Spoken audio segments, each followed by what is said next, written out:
이사야 50장 4절가요. 고린도전서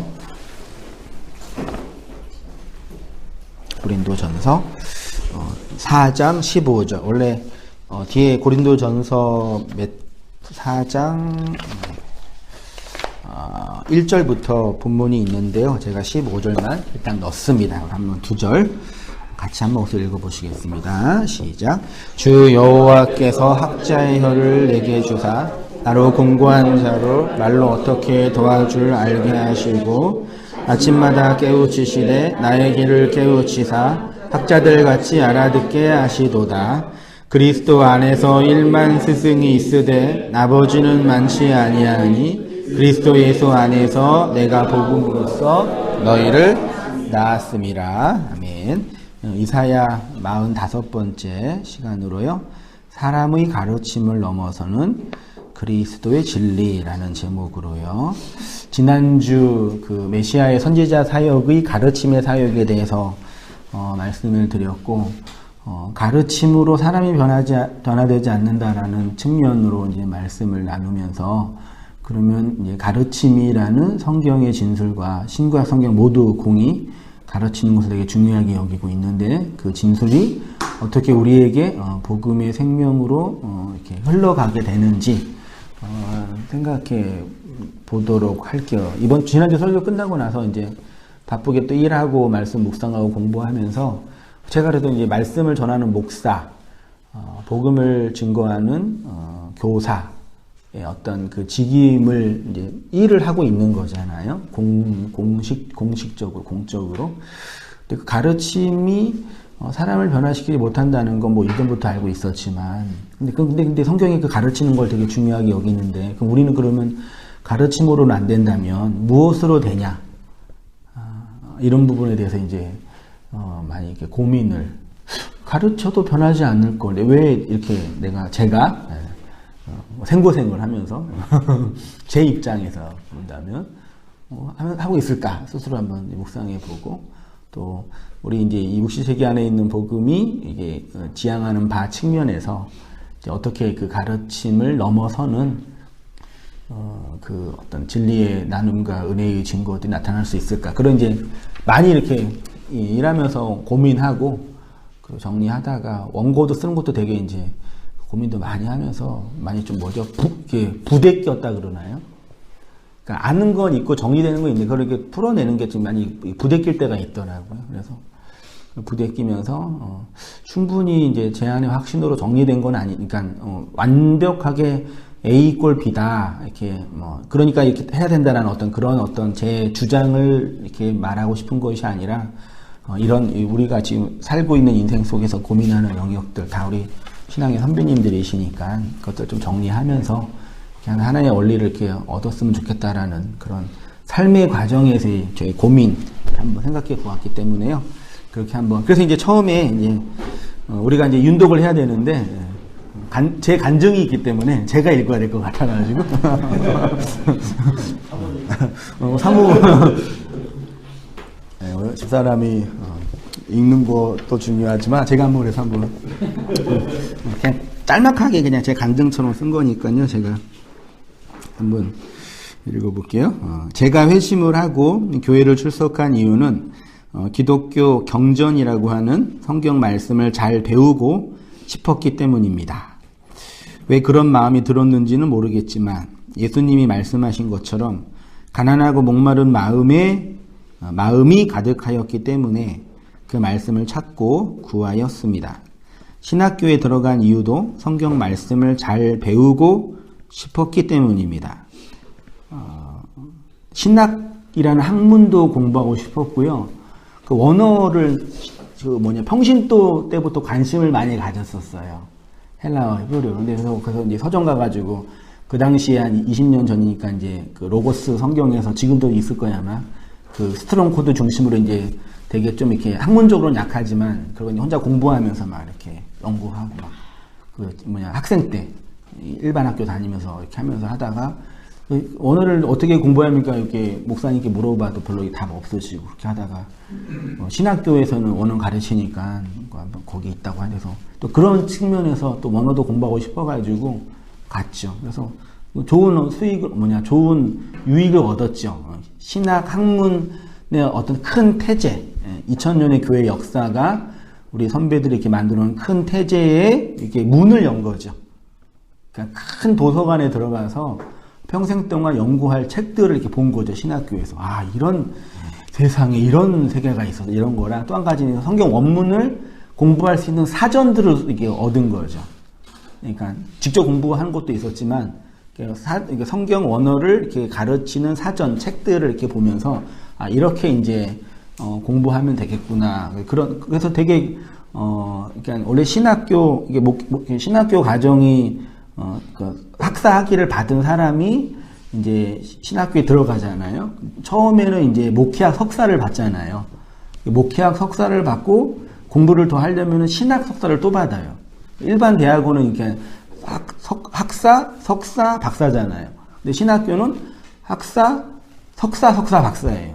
그러니까 첫 번째 석사는 목회학 석사라 그래가지고 시체말로 그냥 목사 과정이에요. 목사 양성 과정이에요.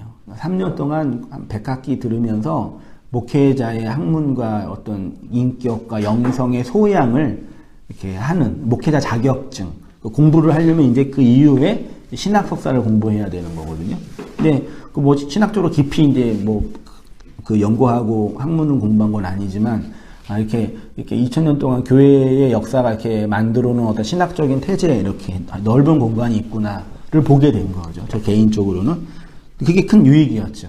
근데 이제 그거는 이제 실제적으로는 목사 일을 하려고 하는 사람이 갈 수 있는 거기 때문에 직장 다니면서 제가 그 신학교 시험 보고 합격해가지고 야간을 다니려고 했는데 제가 간 학교는 야간을 허락하지 않더라고요. 생업을 다 포기하고 오래요. 그러니까 생업을 다 포기하고 오래요. 그러니까 물론 이제 야간 대학도 있긴 있지만 이제 제가 이제 있었던 교단 배경은 이제 그 여기 합동이었으니까 그래서 이제 또 일도 정리하고 오면서 이제 그때부터 이제 소위 말해 이제 목회자 수업을 받은 거예요. 처음 목회자 수업으로 받을 때 처음으로 받아야 할 수업이 뭔지 아세요? 어떤 시험을 받아야 되는지 아세요? 여기 선배 목사님들이 이제 신학교 들어와서 이제 목회자 수업과 이제 시험을 받아야 되니까 어떤 시험을 받아야 되냐? 첫째는 재정 시험을 받는다.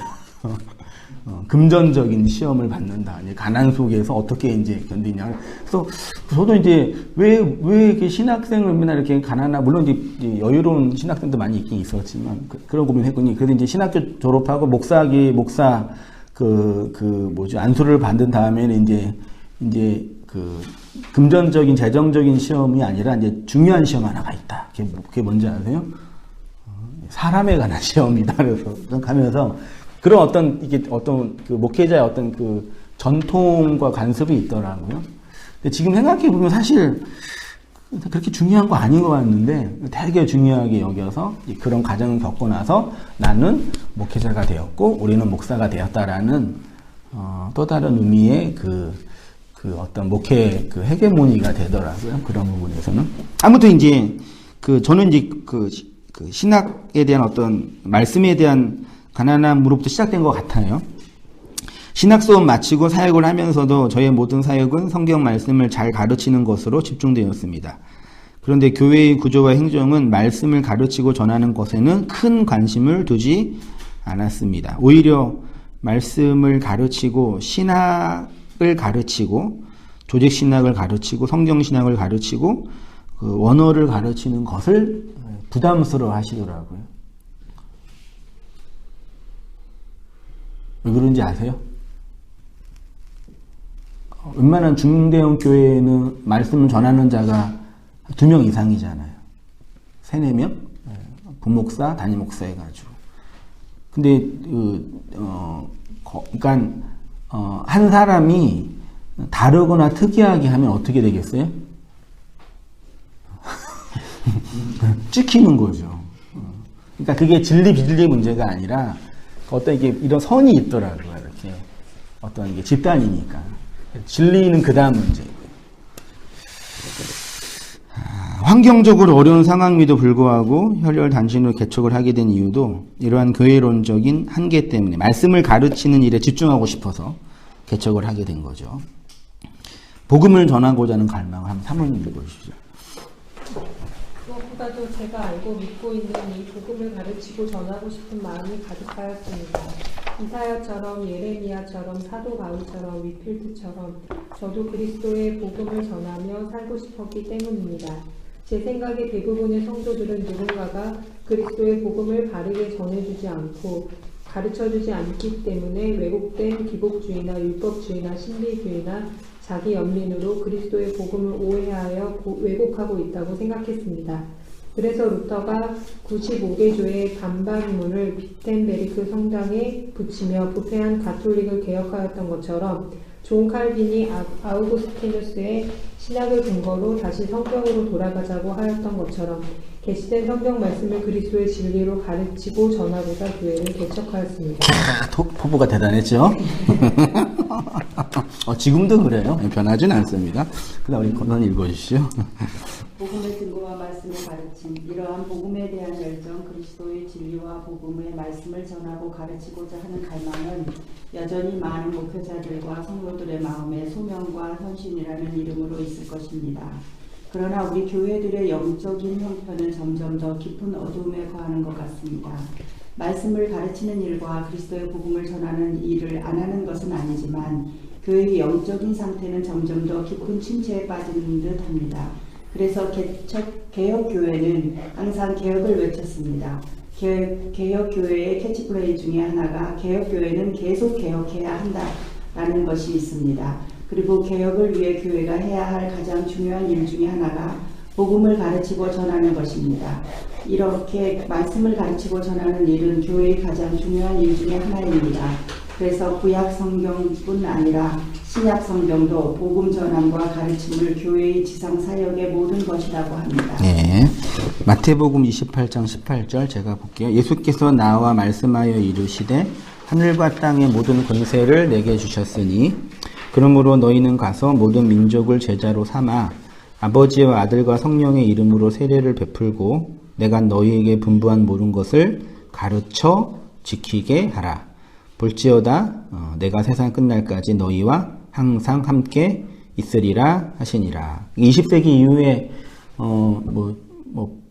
빌브라이트 박사 중심으로 한 그 복음주의 운동 단체, CCC, 내비게이터, UBF 등등의 복음주의 운동 단체가 딱 이 말씀에 갇혀 있거든요. 이 말씀이 기준이고, 기준이라는 얘기는 딱 이거 갇혀 있어요. 예수님의 지상명령이라고.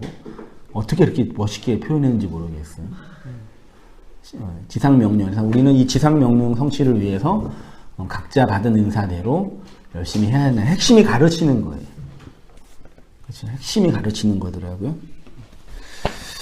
그 가르치는 자가 항상 함께 있다고도 표현하고 있죠. 로마서 10장 누구든지 주의 이름을 부르는 자는 구원을 받으리라. 그런즉 그들이 믿지 아니하는 이를 어찌 부르리요? 듣지 못한 이를 어찌 믿으리요? 전파하는 자가 없이 어찌 들으리요? 보내심을 받지 아니하였으면 어찌 전파하리요? 기록된 바 아름답도다 좋은 소식을 전하는 자의 발휘함과 같으니라. 그러나 그들이 다 복음을 순종하지 아니하였도다. 이사야가 이르되 주여 우리가 전한 것을 누가 믿었나이까 하였으니 그러므로 믿음은 들음에서 나며 들음은 그리스도의 말씀으로 말미암는. 우리가 이것도 결국은 말씀이 증거돼야지 사람이 말씀 듣는다 얘기했잖아요. 여기에서 듣는 거는 기계적인 들음이거든요.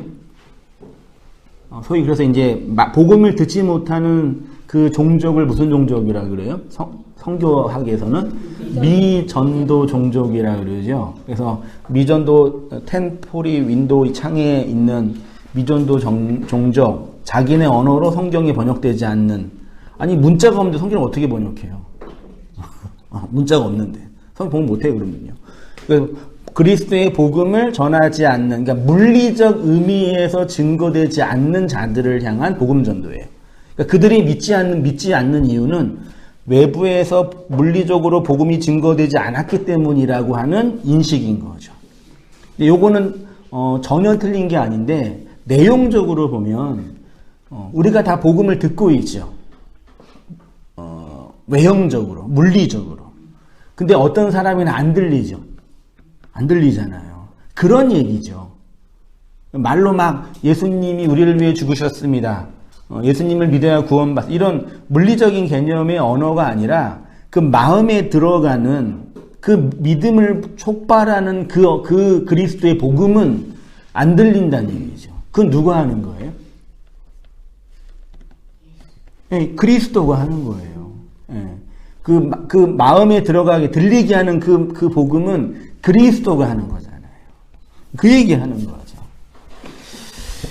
디모데후서 4장 너는 말씀을 전파하라 때를 얻든지 못 얻든 항상 힘쓰라 범사에 오래 참음과 가르침으로 경책하며 경계하며 견하라 해서 말씀을 열심히 전파하라 교회 전도로 사용하는 용어죠. 한국 교회가 말씀을 전파하지 않기 때문에 이렇게 요거도 먹고 막 뭐 개독교네 뭐 빤스 목사네 뭐 그러겠어요. 성경 예배당만 크게 지으면 왜 이렇게 욕을 하는지 모르겠어요. 크게 지은 게 뭐가 나쁘다고. 네. 에스라가 여호와의 율법을 연구하여 준행하며 율례와 규례를 이스라엘에게 가르치기로 결심. 에스라가 율법 학자였으니까 율법을 가르치는 걸 이제 포로기 이후에 새로운 메시아 종교, 이스라엘 종교를 회복하는 방식이라고 하는 것이죠. 그래서 모든 구약 시대부터 신약 시대 이후 성경 강의 이후에 모든 전도자들의 사명 속에는 내가 부득불 자랑할 것이 없는데 이 복음을 전하지 않고서는 내가 견딜 수 없다. 이 전하자면 나는 화를 당할 거다라는 어떤 이 신적 안항케에 갇혀서 복음을 전하고 가르치는 일에 매인 거죠. 왜 그랬어요? 외적으로는 하나님이 그걸 시키신 거고, 그렇죠? 내적으로는 그렇게 해야 사람들이 그리스도의 복음을 듣고 믿을 수 있으니까요. 근데 제가 전제했잖아요, 지난주에. 어떤 전제요? 사람은 말씀을 가르치는 것으로 복음을 들을 수 없다라는 전제. 다 동의하셨잖아요. 그러면 자기 몸을 불살라게 내어주는 그 헌신 속에서 자기 인생 전체를 제물처럼 드려지는 이 전도자들의 헌신이 가르침이라는 증거로 나타났는데, 그럼 안 되는 일을 한 거잖아요. 우리의 전제로 본다면. 그렇죠? 그게 이제 저에게도 큰 고민인 거죠. 우리가 이제 그래서 이제 이런 용어가 이제 우리는 불편하니까 가르치는 게 아니라 나눔이라고 표현을 하는데, 뭐 나눔이나 가르침이나 똑같은 얘기죠. 우리는 내가 내 얘기를 이렇게 말하는 걸 나눔이라고 하는데, 결국 그것도 이렇게 나를 증거하는 거니까 가르치는 한 틀인 거죠. 자, 지식과 정보의 힘 한번 장로님 읽어주시죠.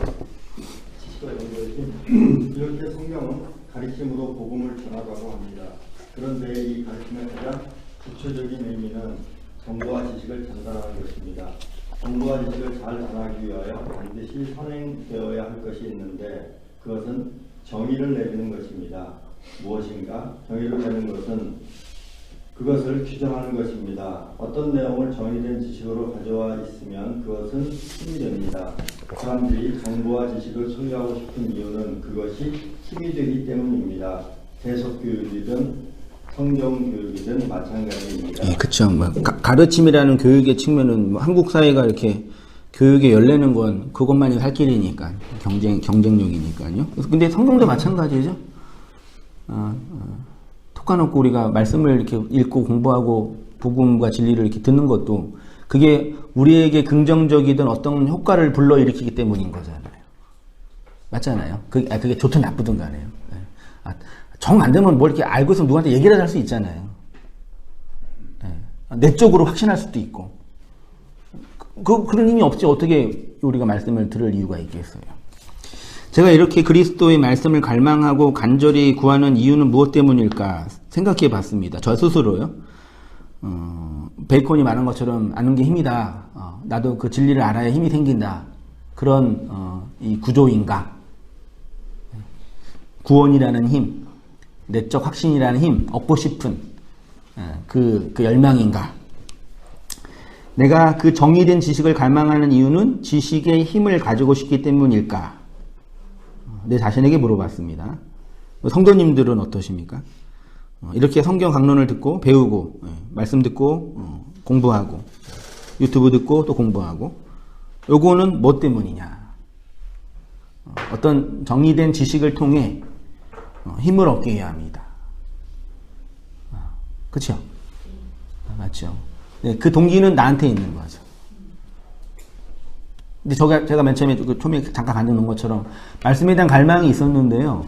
저는 그때는 그게 힘이다 뭐 그런 거 없어요. 그냥 목말랐어요.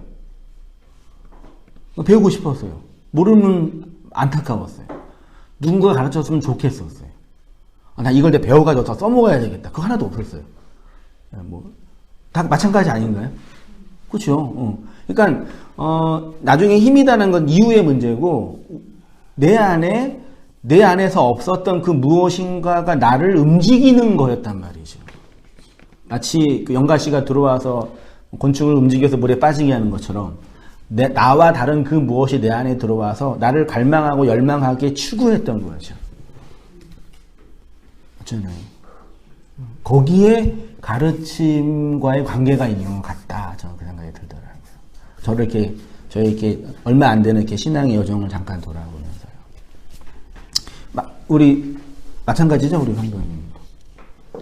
좀 이따 얘기해 보세요, 한번요. 성도 안에 있는 하나님의 갈망일 차례죠? 네. 우리 성모사님 읽어주시죠. 하나님이 성도에게 넣어주신 진리에 대한 갈망은 인간의 정통으로 규정한 도구마일 수 있고 도구마일 수 없습니다. 인간의 정통과 죄송합니다. 하나님은 그것을 관하여 역사하지 않으시고 그것을 무시하며 역사하지 않으시지만 반드시 그것을 넘어서심으로 역사하십니다. 성도 안에 있는 그 갈망은 인간이 정의하고 규정한 그 지식으로는 채워질 수 없는 것이기 때문입니다. 만약 인간 안에 있는 궁극적인 갈망과 갈증이 인간의 가르침으로 채워질 수 있다면 그것은 복음일 수 없고 그리스도의 진리일 수도 없습니다. 이러한 가르침을 성경은 사람의 가르침이라고 합니다. 같이 읽어보시겠습니다. 시작. 주께서 이르시되 이 백성의 입으로는 나를 가까이하며 입술로는 나를 공경하나 그들의 마음은 내게서 멀리 떠난다니 그들이 나를 경외함은 사람의 가르침으로 이게 처음에는 사람의 계명으로 가르침을 받아야 돼요. 맞잖아요. 저도 이렇게 처음 이렇게 신앙 여정 보면은 CC에서 김정은 목사님이라는 그 소위 말해 그런 걸출한 신학 목회자, 학생 운동가, 그 다음에 어떤 빌브라이 박사가 만들어 놓은 신학 성경 태제, 그 다음에 뭐 여러 한국의 유명한 설교자들, 그리고 뭐 로이드 존스, 뭐 칼빈, 위필드 이렇게 번역된 책들을 보면서 조금씩 이렇게 알아갔거든요. 그러면서 성경도 공부하고. 근데 그래서 한동안 제가 막 그 로이드 존스 목사에 힘취해가지고 빠져있을 때는 설교할 때는 어떤 착각에 빠졌냐면 이런 세계적인 설교를 들으면서 동네적인 반응을 하고 있는 이 완악한 성도들. 세계적인 설교자인데 이 동네적인 반응도 안 하고 있는 이 어떻게 이럴 수 있지 사람들이. 웃긴 거죠. 생각해보면 인정하시잖아요. 어떻게 이럴 수가 있을까? 되게 이해가 안 됐거든요. 그렇죠. 사람이 가르침으로 가르친 거니까 뭐 되겠어요. 그러니까 그 건의를 저는 로이드 존스에게 딱 한 거죠. 내가 아니라 더 뛰어난 이 사람이 한 얘기인데 왜 여러분 안 들어? 이거잖아요. 안 듣죠? 사람은 그런 존재는 아니더라고요. 물론 많은 신앙의 선배들의 그 경험과 학문적 체계를 공부 안 하면 안 돼요. 반드시 해야 돼요. 그거 왜 안 해요? 나는 어떤 분은 진짜 성경만 본다고 하는 분들이 있잖아요. 제일 무서운 분들이잖아요. 나는 사도 바울 싫어한다고. 어떻게 예수님께 가는데 사도 바울을 통해서 가야 되냐고. 그분은 이제 서신서를 없애야 되는 거죠, 그러면요. 복음서만 있으면 되잖아. 그렇게 안 돼. 우리가 이 땅에 살고 있기 때문에 그런 선배들, 이런 어떤 경험들 속에서 잘 배워야 되죠. 근데 그것으로는 안 되는 영역이 있다는 얘기죠. 우리가 다 인정하는 바잖아요. 제가 그걸 이제 어떻게 표현하냐면, 하나님은 그것을 반하여 역사하지도 않으시고, 그것을 무시하며 역사하지도 않으시지만, 반드시 그것을 넘어서는 거죠. 그걸 이제 우리 이장로님께서 이제 문자를 깨트리는 거다라고도 또 표현하신 거죠. 언어로 표현될 수 없는 그 문자를 깨트려짐으로 증거되어지는 거. 그러니까 이렇게 얼마 안 되는 신앙이지만 처음 이렇게 제 마음을 움직였던 무엇인지 몰랐지만 나로 하여금 이렇게 진리로 이렇게 이끌었던 그 마음을 들여다보면 지금이랑 똑같아요. 결국은 그거더라고요. 다른 게 아니라. 근데 이제 문제는 밖에서 들어오는 이 사람들의 계명에 의해서 이렇게 가르침을 받으면서 그게 생명력이 뭐 약화되든지 없든지 여러 가지 신학적인 고민들이 있지만 그런 영역이 있는 거죠. 자, 사람의 계명으로 가르치는 것을 모방이라고 했습니다. 그것은 규정하고 정의를 내리는 것으로 정보와 지식으로 힘이 되는 것입니다. 이것은 성경 지식도 마찬가지입니다. 이 세상의 모든 것은 모방할 수 있습니다. 과학이 더 발전하면 사람도 모방할 수 있게 될 것입니다. 나와 똑같은 유전자를 가진 나의 클론이 만들어질 것입니다. 지금도 부분적으로는 되고 있거든요. 그래서 이제 돈 많은 분들은 이제 체세포 빼가지고 저장했다가 나중에 암 걸리면 그걸로 배양해가지고 교환하고 지금도 이렇게 하고 있어요. 냉동 인간도 뭐 하고 있다고도 표현하는데 나는 똑같은 유전 정보가 그러니까 그 인간의 유전 정보 있잖아요. 그 유전 정보는 그 유전자를 가진 생명체가 몇 년 살 것인지 언제까지 살 것인지 몇 년 후에 암이 걸릴지 다 그 정보에 다 있다고 확인이 된대요. 그래서 이 유전자를 가진 아기가 배아가 20살 때 암이 걸릴 수 있다. 나온대요. 그럼 이제 윤리적인 문제까지 나오겠죠. 이미 다 이제 결정되어 있는 거죠. 유전자 안에. 우리 육체가요. 그 인간이 과학이 발전하면 그것도 복제가 가능한 거죠. 그러면 이제 아주 큰 윤리적인 혼돈이 생기겠죠. 그건 그때 가서 할 문제고, 윤리적인 문제는. 근데 이제 인간에게는 없는, 그러나 인간이 모방할 수 없는 것이 있죠. 인간의 생명 자체, 유전자 DNA조차도 모방할 수 있는데, 모방할 수 없는 게 얘기했죠. 뭐 못하겠어요? 자기 위에 있는 거 못하겠죠. 그게 뭐겠어요? 하나님이죠. 하나님은 모방 못할 거 아니에요.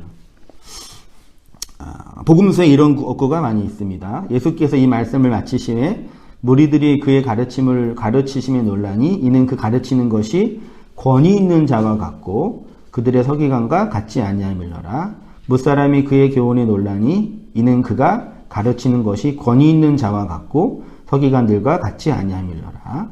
그들이 그 가르치심에 놀라니 이는 그 말씀이 권위가 있습니다. 이건 마테마가 누가 공간복음서에 다 있는 이 말씀이거든요. 네. 권위 있는 가르침 아무리.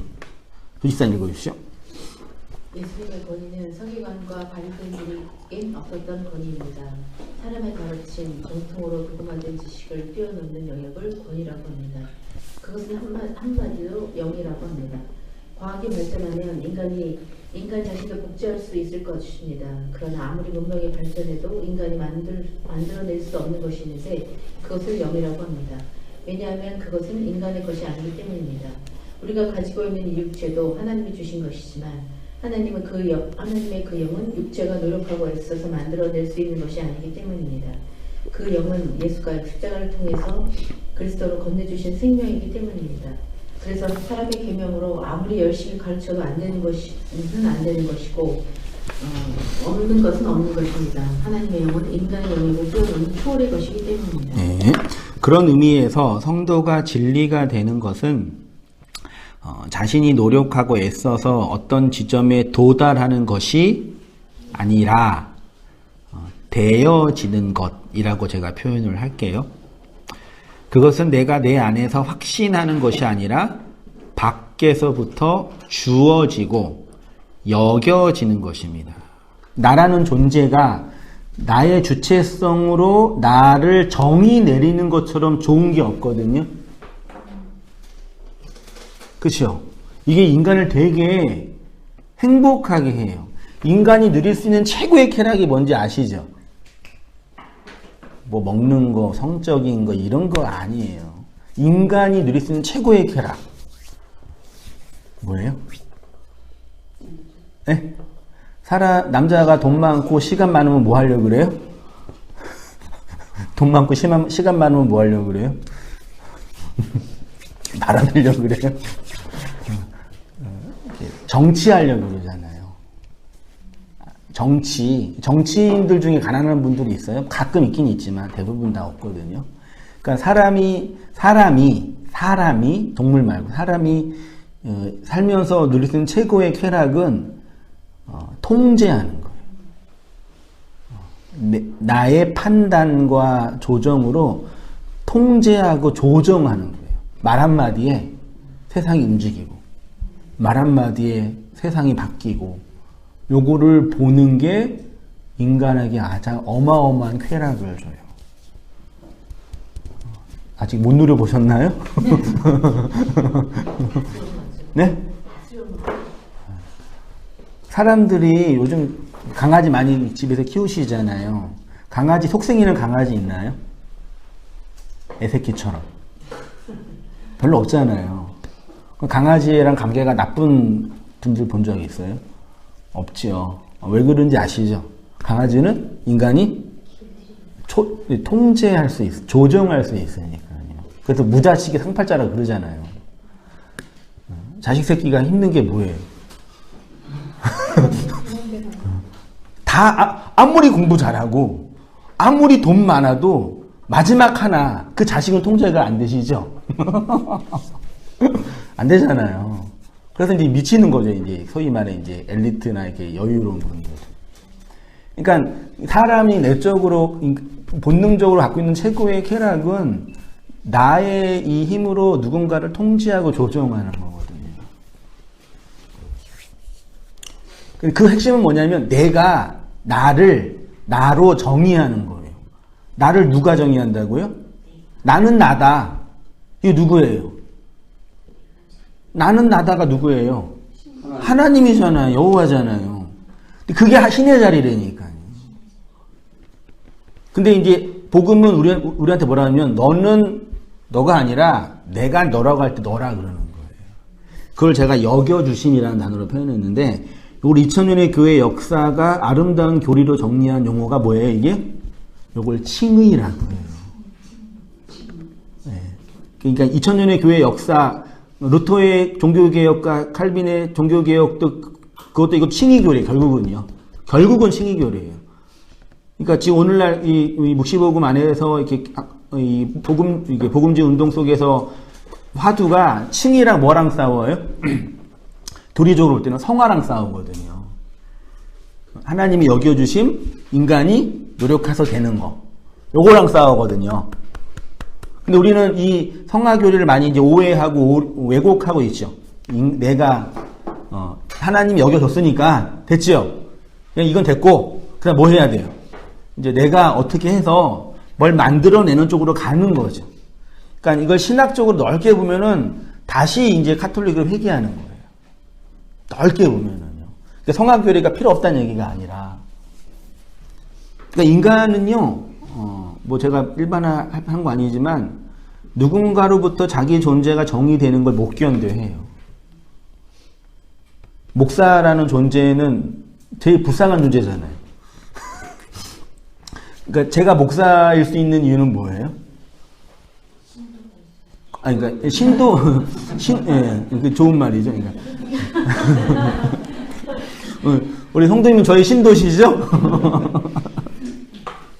저를 목사라고 여겨주는 분이 계시잖아요. 그때 제가 의미가 있는 거죠. 나는 누군가가 날 목사로 여겨주지 않아. 난 목사예요. 그러면 그 어떤 목사예요? 그 미친 목사는 아니지만 모르는 목사죠. 목사는 내가 노력하고 어떤 이렇게 지점에 도달해가 자격증 얻어가 되는 게 아니라 누군가가 날 여겨주는 게 가능하잖아요. 그 성도도 마찬가지잖아요. 인간의 모든 관계도 거기에서 설명되는 거거든요.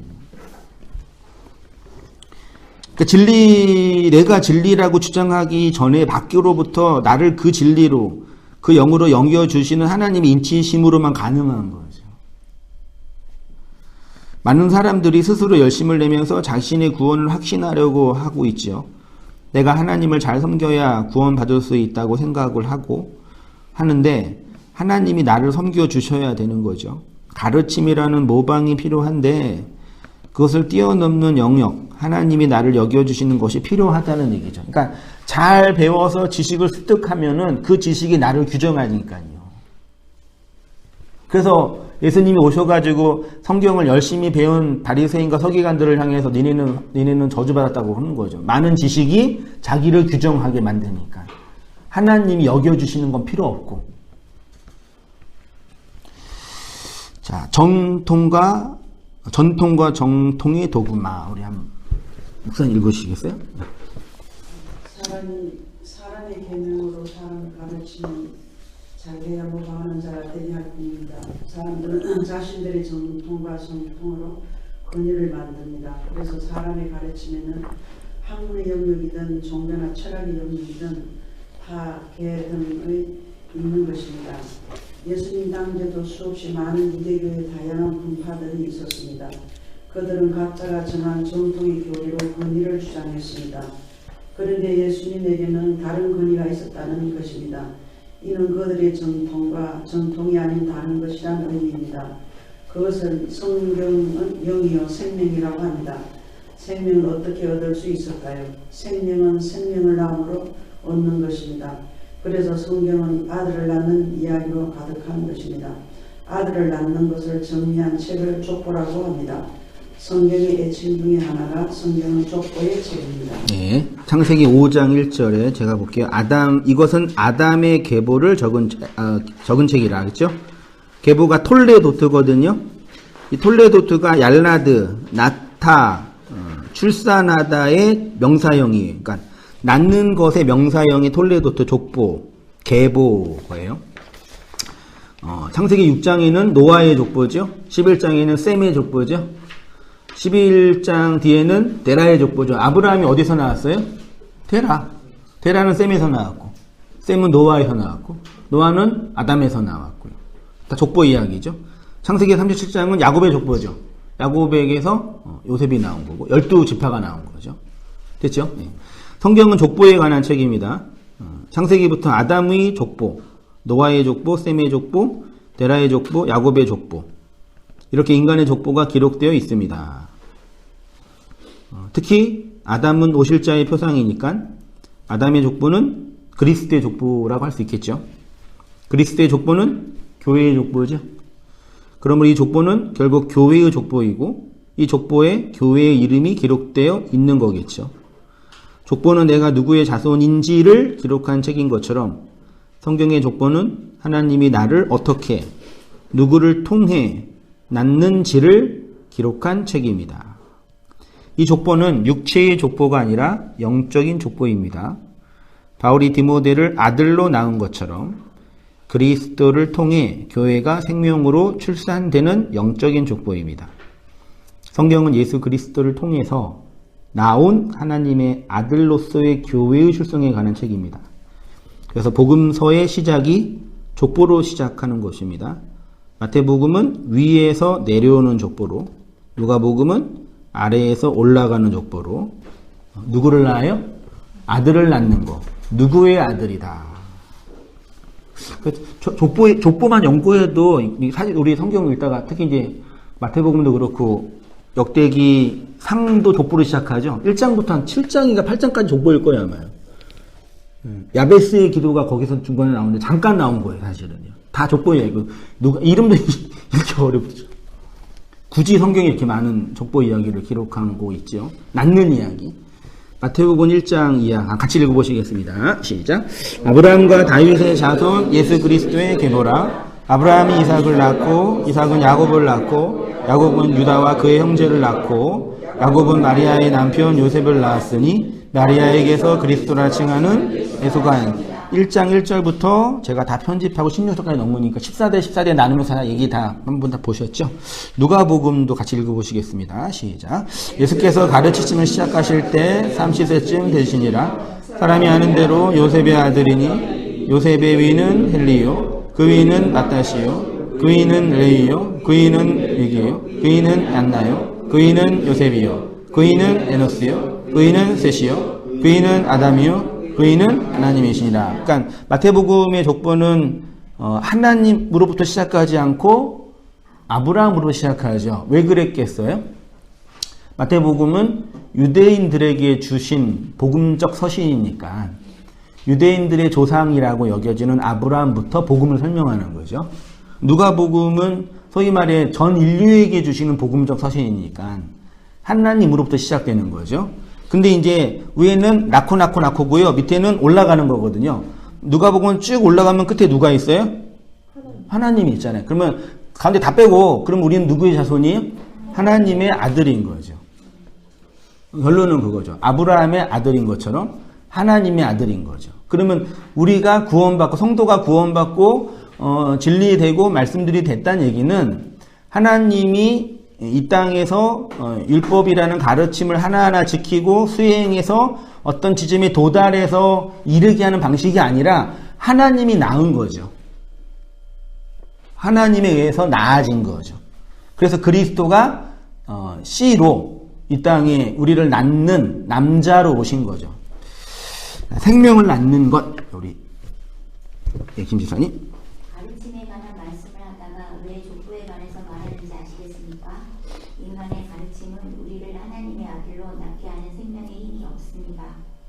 생명은 생명을 통해서 건네지는 것이기 때문입니다.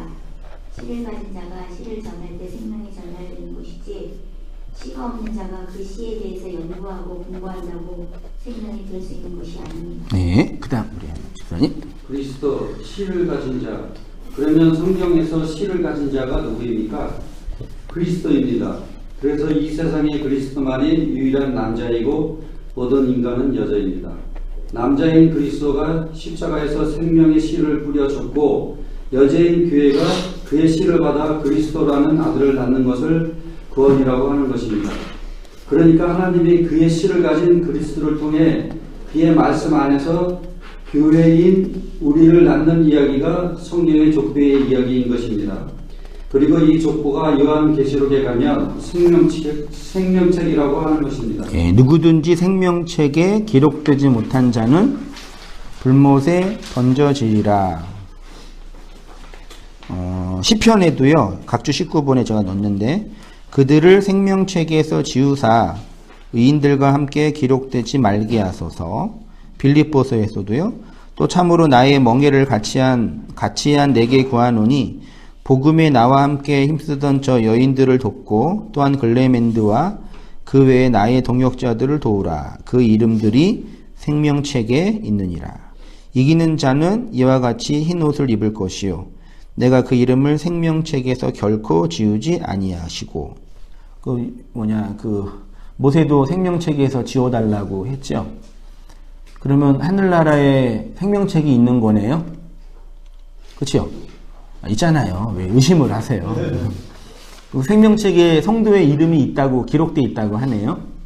그러면 제가 성도니까 제 이름도 기록되어 있어야 되겠네요. 그렇죠? 그러면 어느 언어로 기록되어 있어야 될까요? 한글? 한자? 히브리어? 히브리어를 어떻게 쓰는지 몰라요. 그러니까 어려워요. 뭘로 기록되어 있을까요?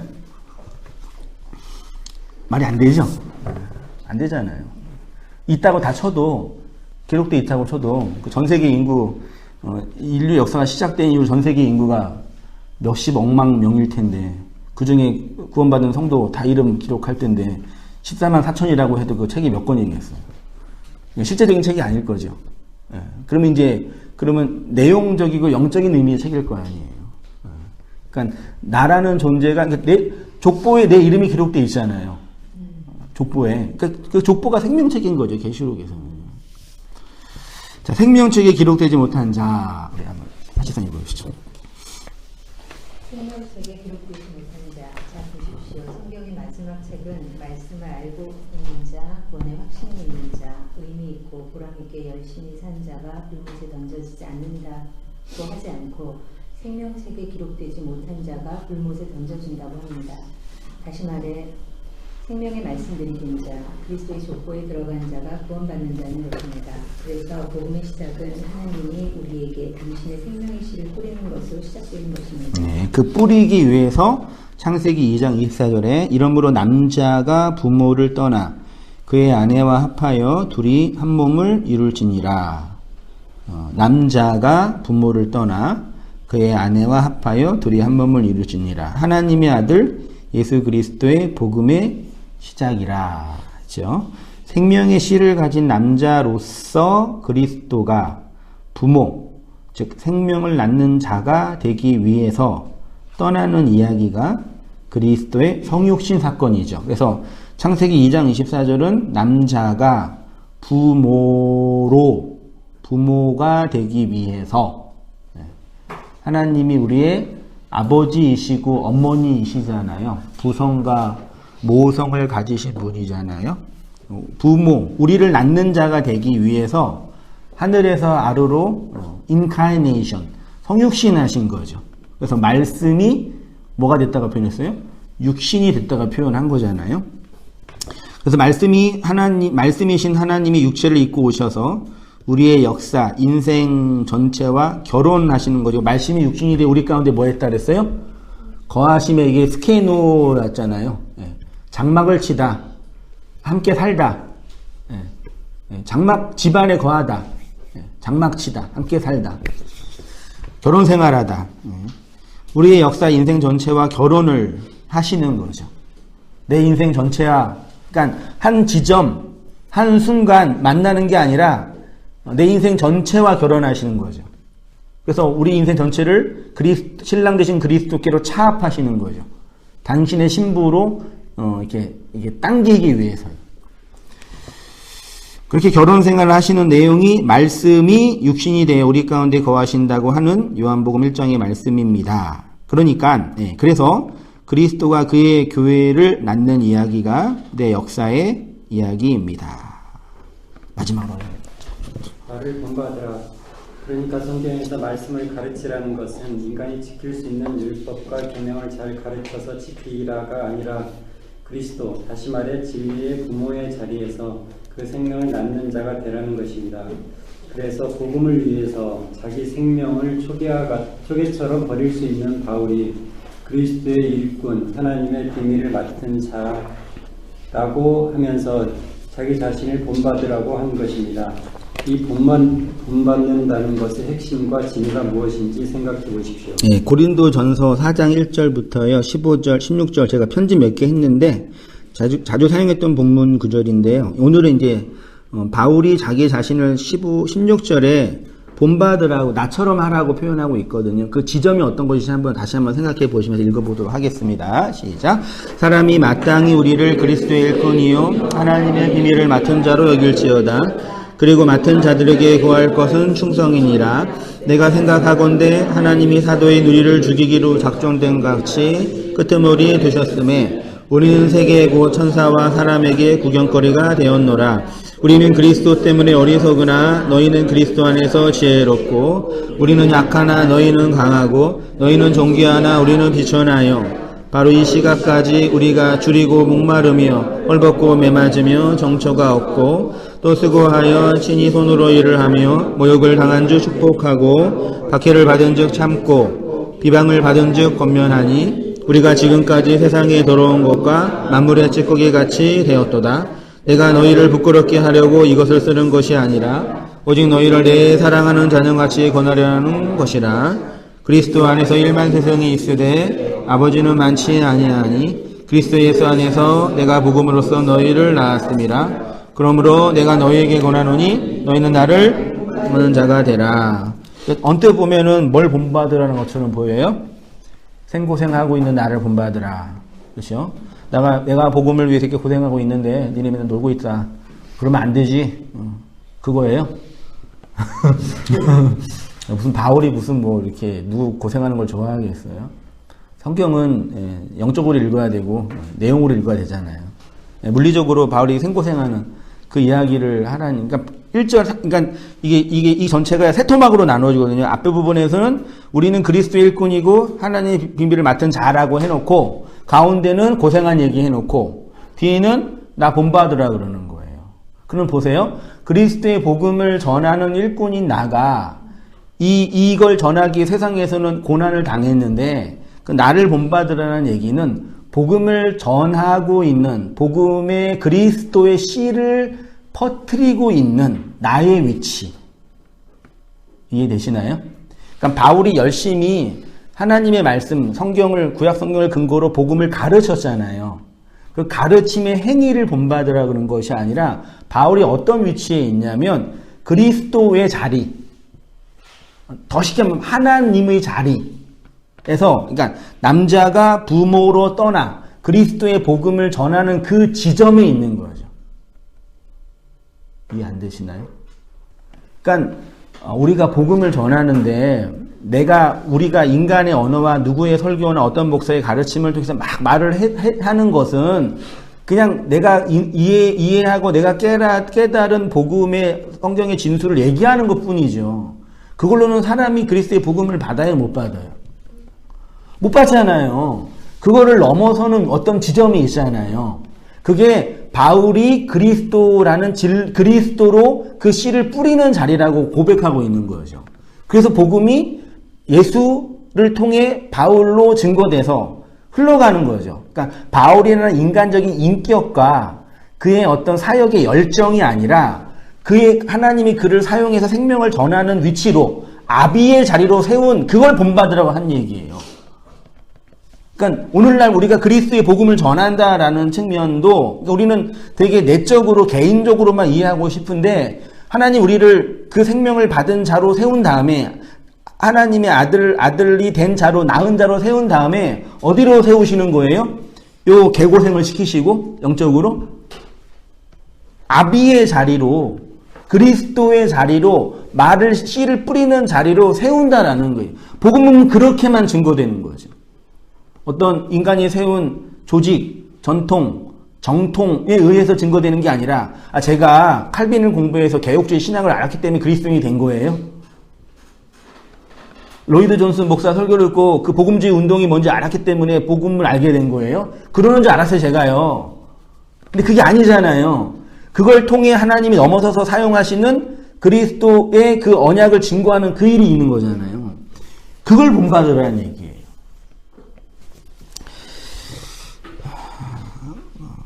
자칼과 네케바, 남자가 씨를 가진 자가 씨를 건네주는 그 말씀의 위치, 가르침을 뛰어넘는 생명이요. 제가 읽고 마치겠습니다. 바울을 본받는다라는 것이 어떤 것인지 아시겠습니까? 그리스도의 일꾼, 하나님의 비밀을 맡은 자가 결국 1만 스승으로 율법의 교사가 아니라 교회를 낳는 그리스도의 자리, 생명의 자리, 신부의 자리에 있는 것입니다. 저기 몇 절이 15절 보시죠. 다시 볼게요. 그리스도 안에서 1만 스승이 있죠. 1만 있잖아요. 이게 만이거든요. 언제 사용이 됐냐면 각주 맨 앞에 1페이지에 보면 제가 각주 넣었는데 1만이 미리오스라는 단어인데요. 1만 달란트 빚진 자. 특히 고린도전서 14장 9절에 그러나 교회에서 내가 남을 가르치기 위하여 깨달은 마음으로 5마디 말을 하는 것이 뭐요? 1만 마디 방언으로 말하는 것보다 나으니라 그랬죠? 방언은 뭐예요? 못 알아먹는 말이잖아요. 저는 다 못 알아먹는 말 하고 있는 거예요. 1만 스승이니까. 네. 근데 그것이 아니라 깨달은 마음으로 깨달은 5마디의 말이 그 사랑을 알게 하고 사랑이 되게 한다는 얘기죠. 그러니까 바울이 그리스도 안에서 1만 스승, 그 율법 안에서의 그 사람의 계명으로 가르치는 게 인간의 모습인데 아버지는 없다. 근데 그 아버지의 자리에서 내가 복음으로 너희를 낳았다 그러잖아요. 이건 바울만 해당되는 게 아니라 이 땅에 율법의 말씀으로 그 생명을 낳은 생명된 성도가 또 이 세상을 향한 뭐예요? 아버지, 아부가 되잖아요. 성전이 되잖아요. 아부, 성전. 성전이 뭐예요? 어저께 그 서초 집회하는 거, 어제는 목사 님이랑 스님이랑 많이 나오셨더라고요. 네, 목사가 와서 이제 얘기를 하는데, 연설이죠. 근데 어떻게 했냐면 거기 서초동에 사랑의 교회 있잖아요. 그래서 하나님이 저렇게 큰 예배당에 계시는 줄 아십니까? 그러더라고요. 저기 하나님 안 계십니다 그러더라고. 알아먹었는지 모르겠는데 거기까지는 참 멋있게 말하더라고. 그러니까 여기에 계신다고 해가지고 이제 그건 아닌데요 그랬는데 앞에 거는 맞아요. 저 화려한 예배당에 계신 게 아니라고. 아부잖아요. 성전 아버지. 우리가 성전이잖아요. 그게 아부래니까요. 알레카 베이트 아버지의 집. 그 아버지의 자리예요. 그러니까 그거를 내가 뭐 좀 잘나고 좀 성화가 되고 좀 뭐 이렇게 어느 위치에 일어나고 그게 아니라니까요. 태어나 낳은 자의 위치라는 얘기죠. 그거를 이제 성도들이 못 알아먹으니까 계속 우리가 어떻게 낳았고 어떻게 됐는지 계속 얘기하는 게 서신서예요. 뭘 하라 마라 노력해라 애쓰라가 아니라요. 근데 그걸 다 이렇게 사람들이 어떻게 변개해가지고 이렇게 뭘 만들어 놓고 이렇게 어떤 지점을 해놓는 거예요. 어떻게 보면 되게 간단한 문제지만 너무나 힘든 문제죠. 고린도전서의 4장 지금 바울이 본받으라는 내용이 목사님 요약해서 이렇게 설명을 해줘도 안 들어오는 게 뭐냐면 진짜 내가 이렇게 개고생하는 건 본받으라는 밖에 안 되거든요. 그렇죠. 그거는 이제 선교사들이 하루에 이제 그 말씀을 순종하기 위해서 진짜 그냥 개고생을 하면서 지금도 선교하고 있잖아요. 그러니까 그 고생하는 게 오히려 복음을 아는데 방해가 되는 거죠. 오히려. 자, 이거 안 읽었나요? 가르침을 뛰어넘는 중간에 있었죠. 바울을 본받는다라는 것이 어떤 것인지 아시겠습니까?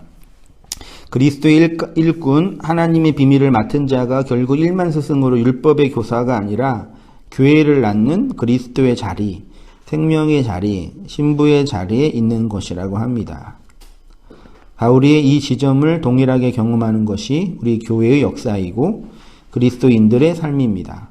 세상은 언제나 세상의 일로 변합니다. 좋게 보면 진보하는 것이고 나쁘게 보면 퇴보하는 것입니다. 그러나 이 세상에서 영원히 변하지 않는 영원한 진리가 그리스도에게 있습니다. 우리가 이렇게 남자이신 그리스도를 통해 생명을 낳는 신부가 되는 것, 그 복음의 진리를 변화하는 이 세상 가운데, 복음의 진리는 변화하는 이 세상 가운데 언약의 기둥으로 세워진 영원한 하나님의 약속인 거죠. 그래서 그 언약과 약속 잊어버리지 말고 망각하지 말고 잊어버리면 계속 기억하면서 살아가라 라고 성경이 우리에게 말하고 우리 안에 있는 성령이 끊임없이 우리를 중보하고 기도하고 있는 것입니다. 이 은혜 안에 살아가는 모든 삶이 되기를 주의로 축원드립니다. 기도할게요. 하나님 아버지, 우리의 아버지 되신 하나님의 그 사역, 은혜의 사역을 잠깐 살피고 나누었습니다. 사람이 마땅히 우리를 그리스도의 일꾼이고 하나님의 비밀을 맡은 자로 여겨주시는 그 하나님의 일하심 안에, 여겨주심 안에서, 역사 안에서 그 말씀으로 말미암는 고난, 말씀의 침노와 하나님의 여겨주심으로 말미암아 경험되는 아픔들 속에 그리스도를 따라가고 바울을 본받는 모습의 내용이 어떠한 것인지를 발견하고 깨닫는 저희들의 삶들 될 수 있도록 주님 인도하여 주옵소서.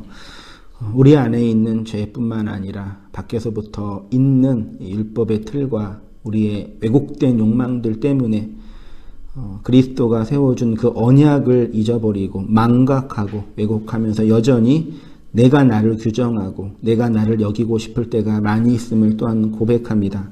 그런 저희에게 찾아와 주셔서 하나님의 그 한량없는 은혜, 여겨주심의 능력 안에서 그 진리를 가진 자로 살아가는 저희의 삶들 다 될 수 있도록 아버지 인도해 주시고 그 은혜의 능력 안에서 하나님의 영원한 나라로 오롯이 세워져 가는 저희의 순간순간 일상의 삶들 다 될 수 있도록 주님 인도해 주시고 은혜 내려 주시옵소서. 이제는 우리 주 예수 그리스도의 은혜와 하나님 아버지의 크신 사랑과 성령의 교통하심이 우리 모든 성도님들의 삶 속에 지금부터 영원까지 함께 있을지어다. 아멘.